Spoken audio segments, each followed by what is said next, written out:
Story 1. Ink cartridges. Printer companies make barely any profit off of actual printers. They're just vessels to make you buy unreasonably priced cartridges. Hey, please print this document in black and white. No, you need to use magenta. Story 2. The diamond industry, specifically as it relates to jewelry, is largely influenced by propaganda and advertisements created by De Beers. Diamonds are not rare, they are not worth the price you pay for them, they do not appreciate in value, and they are a terrible investment. They are not special. Story 3. Those Keymaster games usually have something like a Nintendo Switch and a pair of Beats headphones. I work part-time at an arcade, and you physically cannot win a prize until the machine has taken its retail equivalent in cash. Story 4. Starbucks. I pay $9.99 for 51 ounces of Folgers ground coffee, roughly 388-ounce cups. That comes out to about 2 cents per cup of coffee. At Starbucks, a tall dark roast costs $1.85. I could have 92.5 cups of Folgers at home before I pay for one Starbucks. My tub of Folgers is worth $703 if I were to sell it at the same price as Starbucks. And I'm using reusable cups every day. Story 5.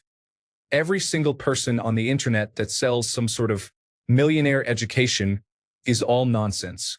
Every single one of them. They are all liars. Most of them are not even rich to begin with. They fake it enough that some people buy it. You are customers to them, nothing more. Story 6. I don't know if it's normalized, but McAfee Security Service, in my own experience, has done literally nothing for me except pop up every time I open my computer or nearly every 4 hours or so. I remember my ex-girlfriend's grandma who fell victim to the service. I tried to talk them down from it and not to pay for the service, but I was much too late for any semantics.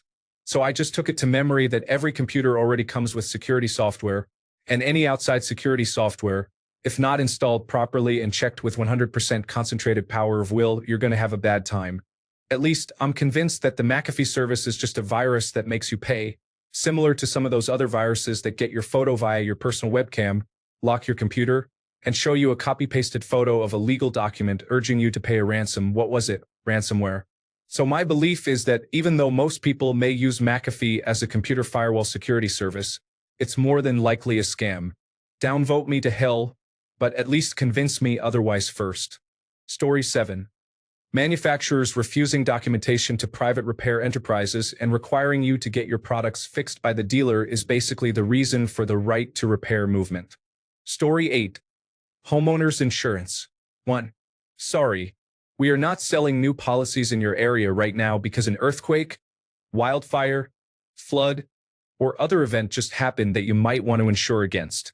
We do not cover that sort of problem, where that sort of problem includes anything that actually happens to your house due to loopholes in policy language. You submitted a claim? We are going to triple your rates forever after this. Story 9. I don't know if anyone remembers power balance bracelets from the early 2000s.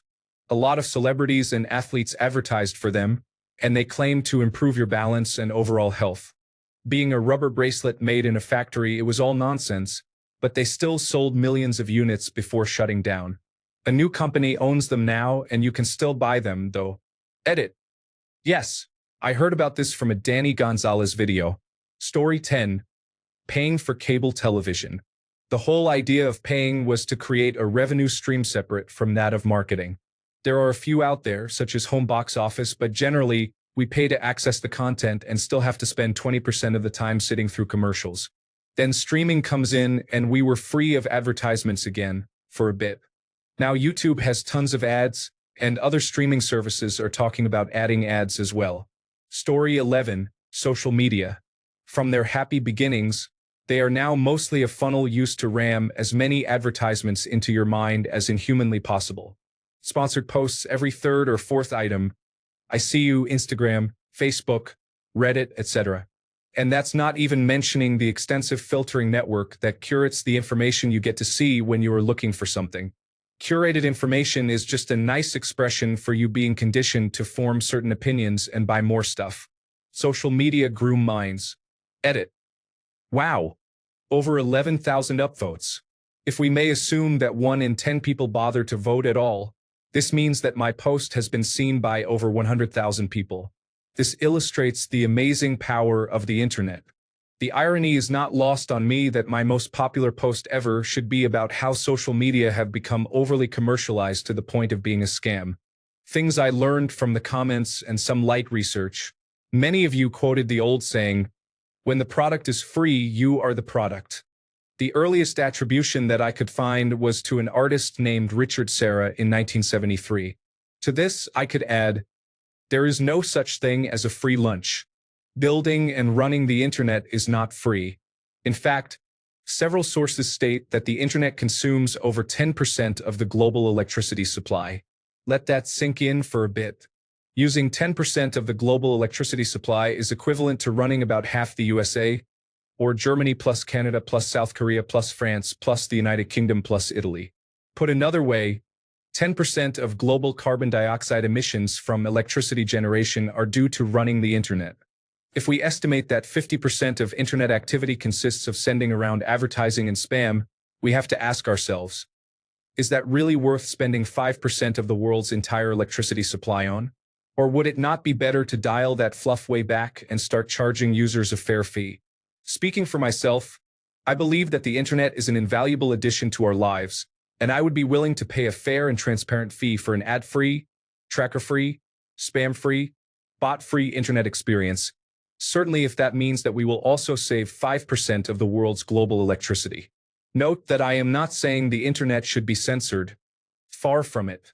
Of course, designing and implementing something like that will be very difficult. I think we will need to look to the European Union for innovations in this space. I also learned that my ad blocking settings were overdue for a refresh. I found that on my iOS, iPhone, iPad, in particular, it is hard to find effective ad blockers. This is due to the fact that Apple does not allow browsers other than Safari on iOS. The Firefox and Chrome browsers you download on those devices are simply copies of Safari with a different jacket slapped on, for which Mozilla and Google pay Apple a pretty penny, no doubt. This means that spectacularly effective open-source ad blockers that should work on Firefox and Chrome and the like won't work on your iPhone and iPad. With some digging in the App Store, I did find something that seems to work, but let me not advertise here. Suffice it to say, it is useful to periodically update your ad blocking system, and it seems that free open-source blockers are the best of the bunch. Am I contradicting myself by saying that, 1, I am willing to pay a fair price for my internet use, but 2, at the same time, I am installing ad blockers?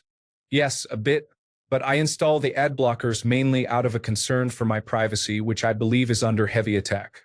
Also, I believe the internet media have crossed the line. I can put up with some clearly identified advertising here and there, but who would enjoy a newspaper if at least 25% of it would be overt advertising and maybe half of the rest cleverly disguised as highly personalized paid content? If I can take a pair of automated scissors to such a rag, I believe I should. Phew, this edit started as a thank you to all who read my post and grew into a bit more. Perhaps I should start a discussion thread of my own because, clearly, the rampant commercialism on the internet annoys a great many of us. Story 12. Listen up. Everything is a scam. Everything. But if you send me $19.99, I can show you how to turn the tables on the scammer and get his money. Limited time offer. Send money now. Story 13. All multi-level marketing companies prey on insecure women, specifically targeting army wives to join.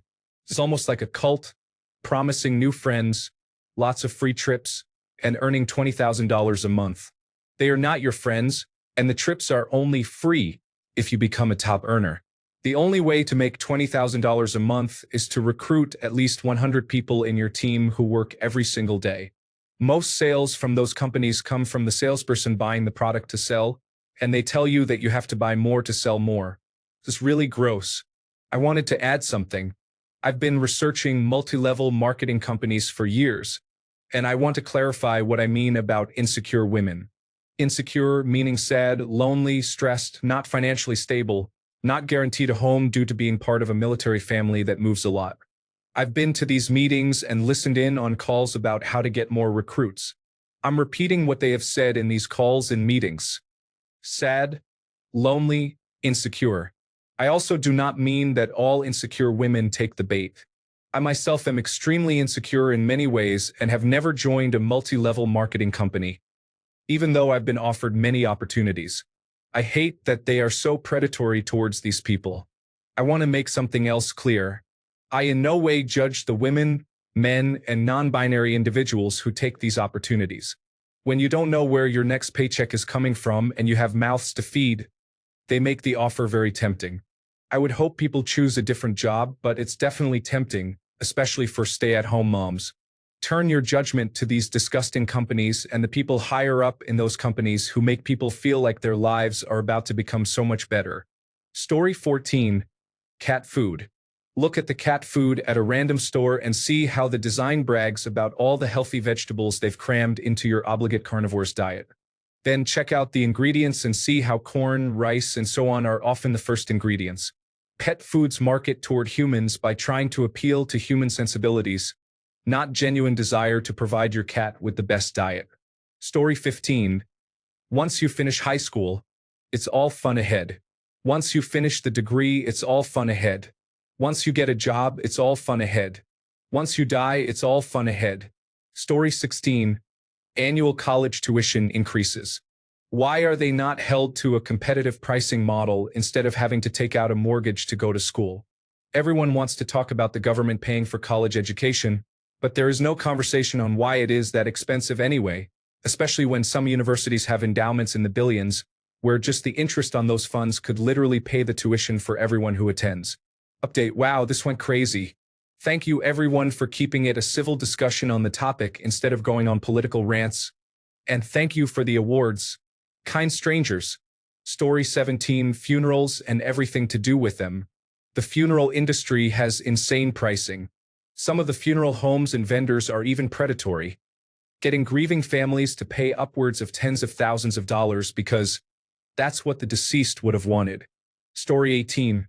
Doing your own taxes and paying to use privately owned software or a service, when the government could totally do it for you, send you the details and ask if it's correct. Edit. I want to mention that I'm in Canada, which is similar to the United States in this regard. I use the free version of the TurboTax software and file for free, but they make the free version intentionally incomplete, so I miss out on tax savings. Edit 2. Thanks for everyone's free tax software suggestions.